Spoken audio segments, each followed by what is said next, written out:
एक गांव में एक लालची औरत रहती थी। वह अपने पति और बेटे रामलाल के साथ रहती थी। रामलाल कोई काम धाम नहीं करता था। पूरा दिन बगैर काम के गांव में घूमता रहता था। एक दिन की बात है, एक लड़की से वह बोलता है, और कैसी हो मेरी गुलाबो? कि गुलाबो गुलाबो क्या लगा रखा है? अब से एक बार भी गुलाबो बोला ना तो कान के नीचे जोर से लगाऊंगी। चुपचाप यहाँ से चले जाओ, नहीं तो बहुत बुरा होगा। अरे मोहिनी, तुम इतना गुस्सा क्यों हो रही हो? वैसे भी तुम मुझे बहुत अच्छी लगती हो, और हाँ, मैं तो तुमसे शादी करना चाहता हूँ। मुझसे शादी करने के लिए ना सपने देखना तुम बंद करो और निकलो यहाँ से, बड़ा आया शादी करने वाला। इतना बोलकर गुस्से में वहाँ से मोहिनी चली जाती है। तभी रामलाल के दोस्त मोहनलाल वहाँ से गुजर रहा होता है। अरे रामलाल भैया, ये मोहिनी तुमसे क्या बोलकर चली गई और बहुत ज्यादा गुस्से में दिख रही थी। अरे कुछ नहीं, वो अपने प्यार का इजहार कर रही थी, लेकिन उसके हाव भाव से मुझे तो कुछ और ही लग रहा था। रामलाल भाई, मेरी मानो तो तुम इस लड़की से दूर ही रहा करो। अपने गांव वाले बोलते हैं इस मोहिनी के ऊपर चुड़ैल का साया है। गांव के कुछ लोग तो इसके उल्टे पैर भी देखे हैं। तुम्हें तो पता ही होगा ना, उल्टे पैर चुड़ैल के निशानी होते हैं। चल बुड़बक, मुझे तो लगता है तुम्हारा दिमाग खराब हो गया है। इतनी सुंदर लड़की को तुम चुड़ैल जो बोल रहे हो? मोहिनी कोई चुड़ैल नहीं है, मैं तो उसी से शादी करूंगा। यह बात बोलकर वह अपने घर की ओर चला जाता है। माँ, मेरी तो शादी की उम्र हो गई है, तुम किसी सुंदर लड़की से मेरी शादी कर दो ना माँ। अरे हाँ हाँ, क्यों नहीं। मेरे राजा बेटा का और कोई सपना है तो वो भी आप बता दीजिए, वो भी हम पूरे कर देंगे। काम धाम तो कुछ करना नहीं है, चले हैं शादी करने। तुम्हारा उम्र के सभी लड़के कोई ना कोई काम कर रहे हैं, तुमने कभी कुछ सोचा है? और एक तुम हो तो पूरा दिन घूमते ही रहते हो और पूरे दिन मुफ्त की रोटियां जो तोड़ते रहते हो। तुम जैसे बेरोजगार को अपनी लड़की कौन देगा? पहले तुम कोई काम धाम करके 2 रुपया कमाना सीखो, फिर तुम शादी के सपने देखना। चलो निकलो यहाँ से, आवारा कहीं का। देखिए ना माँ, पिताजी मेरी हर समय बेइज्जती करते रहते हैं। किसी न किसी दिन मैं तो घर छोड़कर ही चला जाऊंगा। अरे क्यों नहीं बेटा, तुम ये कैसी बातें कर रहे हो? जो भी है सब तुम्हारा ही तो है। सुनिए जी, आप मेरे भोले भाले बेटे को हर समय डांटना बंद कीजिए। हमारे पास इतने धन दौलत है, आप मरोगे तो ये सब क्या ऊपर लेकर जाओगे? इतना धन दौलत है, मेरे बेटे को कमाने की क्या ही जरूरत है? माँ, मुझे मोहिनी बहुत पसंद है। आप दोनों उसके घर मेरा रिश्ता लेकर एक बार जाओ ना, प्लीज माँ। अरे ठीक है, ये कौन सी बड़ी बात है। मैं कल ही उसके घर जाकर उसके माँ पिता से रिश्ते की बात करूंगी। फिर अगले ही दिन रामलाल की माँ मोहिनी के घर अपने बेटे का रिश्ता लेकर जाती है और उसके पिता को अपने पैसे का घमंड दिखाती है। देखिए बहन जी, आप तो जानते ही हैं हम गरीब लोग हैं और आप अमीर। मेरे पास तो देने के लिए आपको कुछ है भी नहीं। अरे नहीं नहीं, तुम्हारी किस्मत बहुत अच्छी है जो कि तुम्हारी लड़की की शादी मेरे बेटे से हो रही है। बस तुम मोहिनी की शादी मेरे बेटे से करवा दो, मुझे तो तुमसे कुछ भी नहीं चाहिए। ये बात बोलकर वह अपने घर की ओर चल देती है। अगले दिन मोहिनी और रामलाल की शादी हो जाती है। रामलाल मोहिनी से शादी करने के बाद उसका तो खुशी का ठिकाना ही नहीं था। रात होने पर मोहिनी और रामलाल अपने कमरे में सो रहे थे। तभी मोहिनी उठती है और अपने घर से सीधा बाहर निकल जाती है और जंगल की ओर निकल पड़ती है। रामलाल के दोस्त को पहले से ही मोहिनी पर शक था, इसलिए पहले से ही वे मोहिनी पर निगरानी कर रहे थे। अरे ये भाभी जंगल की ओर क्यों जा रही है? मुझे तो लगता है इनका पीछा करना ही होगा। फिर मोहनलाल मोहिनी का पीछा करने लगता है। कभी चलते चलते मोहिनी के दोनों पैर उल्टे हो जाते हैं। अरे ये मैं क्या देख रहा हूँ? इसके तो पैर ही उल्टे हो गए। मेरा शक सही था, ये तो चुड़ैल ही है। तभी चलते ही चलते मोहिनी चुड़ैल के रूप में बदल जाती है और एक घना जंगल के बीच वह चली जाती है। मोहनलाल ये सब देखकर हैरान हो जाता है। फिर भी मोहिनी के पीछे पीछे वे उस जंगल तक पहुंच जाता है। ए शैतानों के देवता, मैं तो पहले ही आपको 9 लोगों की बलि दे चुकी हूँ। बस मैं एक और बलि चढ़ते ही मैं सर्वशक्तिमान बन जाऊंगी। फिर इन्हीं शक्तियों से पूरी दुनिया पर राज करूंगी। मुझे अभी के अभी रामलाल के पास जाकर ये सभी बातें बतानी होगी। ये सब देखने के बाद मोहनलाल सीधे रामलाल के घर पहुंचता है और उसके घर पर पहुंचकर खिड़की से उसे आवाज देता है। रामलाल भाई, उठो भाई उठो, मुझे तुम्हें एक जरूरी बात बतानी है। अरे क्या हुआ भाई, तुम इतनी रात को मुझे परेशान क्यों कर रहे हो? अरे भाई, मैं तो तुम्हें पहले ही कहा था कि तुम्हारी पत्नी चुड़ैल है, लेकिन तुम तो मेरा एक भी नहीं सुने। अरे भाई, मुझे लगता है तुम्हारा दिमाग खराब हो गया है। ये क्या फालतू की बात कर रहे हो? अच्छा तो ये बात बताओ तुम कि तुम्हारी पत्नी मोहिनी अभी कहाँ है? अरे क्या हुआ मोहनलाल भैया, इतनी रात को कैसे आना हुआ? मोहनलाल मोहिनी को देखकर हैरान हो जाता है। अरे कुछ नहीं भाभी जी, मैं तो बस इसी रास्ते से गुजर रहा था तो सोचा आप दोनों से मिलकर चलूं। अच्छा ठीक है, मैं फिर चलता हूँ। यह बात बोलकर मोहनलाल वहाँ से हैरान होकर डर के मारे बेचारा भाग जाता है। अजी क्या हुआ? और ये आपके दोस्त अभी आपसे क्या बातें कर रहे थे? अरे कुछ नहीं भगवान, बस कुछ ऐसे ही फालतू की बातें कर रहा था। फिर अगले दिन सुबह होते ही रामलाल की माँ सेठानी गुस्से से लाल हो जाती है क्योंकि उसका बेटा और बहू इतना लेट तक सो जो रहे थे।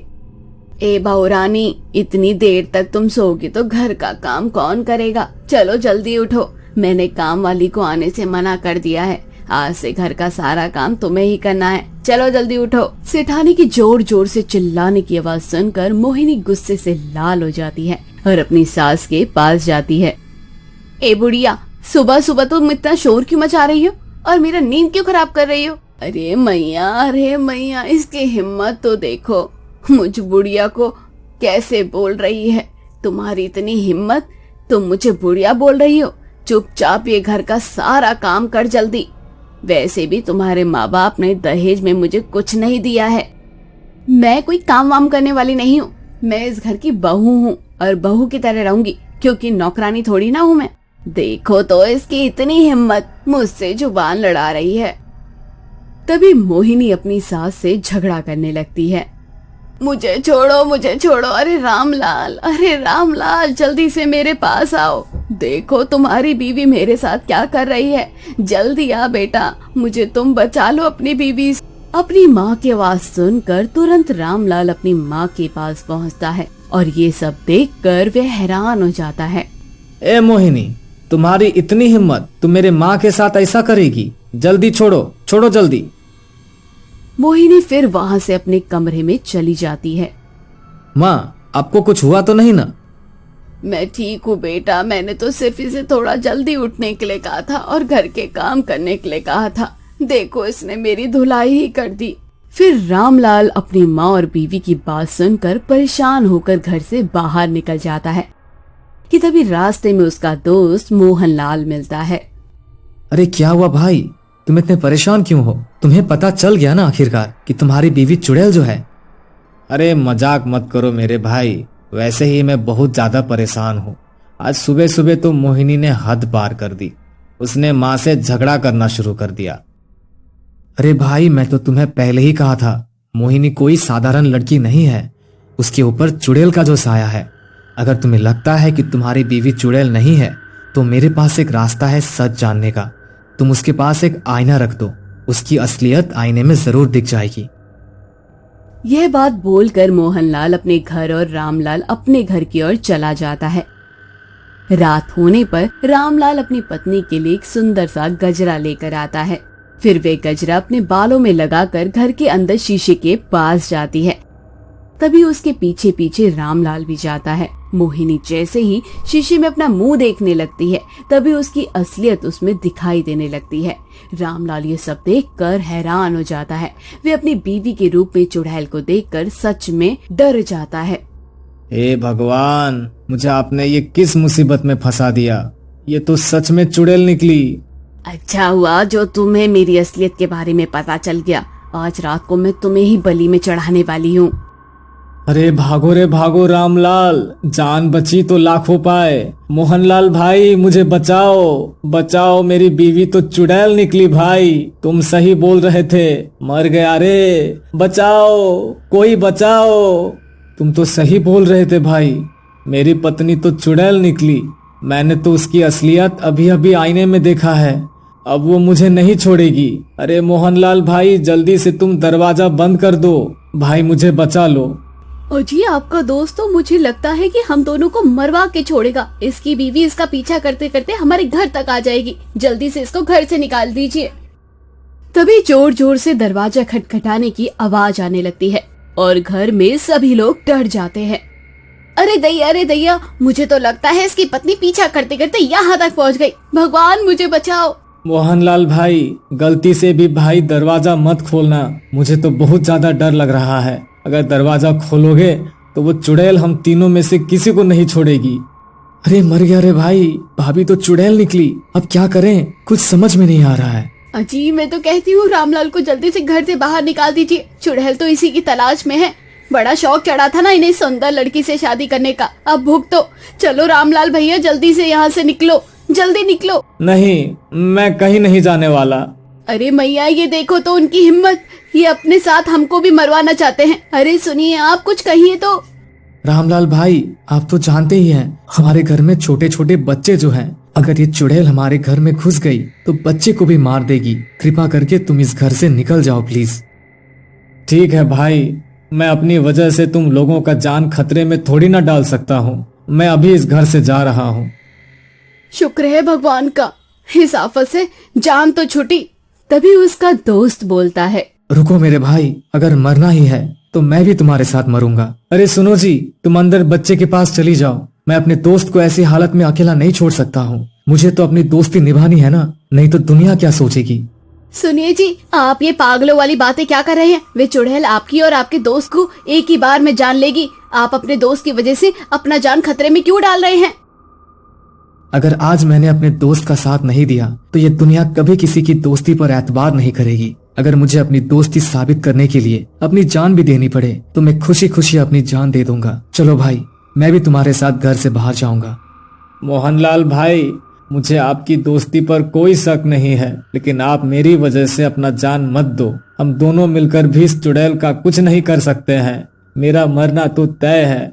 तुमने सही कहा, हम दोनों मिलकर भी इस चुड़ैल का सामना नहीं कर सकते, लेकिन मैं एक ऐसे व्यक्ति को जानता हूँ जिसके सामने चुड़ैल पल भर भी नहीं टिक सकती। तभी मोहनलाल अपने घर के अंदर बने एक मंदिर के पास जाता है और बोलता है, हे महावीर हनुमान जी, मैं तो इस चुड़ैल का सामना नहीं कर सकता। आज फिर से बुराई पर विजय पाने के लिए हम लोगों को आपकी जरूरत है। कृपा करके आप मेरे साथ चलिए। तभी मोहनलाल हनुमान जी की मूर्ति अपने हाथों में ले लेता है और अपने दोस्त के पास आता है। चलो भाई, अब उस चुड़ैल को सबक सिखाने का समय आ गया है। अरे वाह, मुझे तो आज खाने के साथ नाश्ता भी मिल गया। मुझे तो एक ही बलि चढ़ानी थी, लेकिन मुझे तो एक के बदले एक और फ्री में मिल गया। अरे चुड़ैल, हम दो नहीं है, हम तो तीन हैं। प्रेम से बोलो, महावीर हनुमान जी की जय, सियापति रामचंद्र की जय, पवन सुत हनुमान की जय, जय हनुमान ज्ञान गुण सागर। और रामलाल हनुमान चालीसा पढ़ने लगता है और इधर चुड़ैल आग में जलने लगती है। तभी चुड़ैल बोलने लगती है, अरे तूने ये क्या कर दिया? भगवान मुझे क्षमा कर दो, मुझसे बहुत बड़ा पाप हो गया है। हे हनुमान जी, हे बजरंग बली, मुझे माफ कर दो। आज के बाद मैं किसी को नहीं सताऊंगी। फिर कुछ ही पलों में चुड़ैल जलकर राख हो जाती है और एक बार फिर बुराई पर अच्छाई का विजय प्राप्त हो जाता है।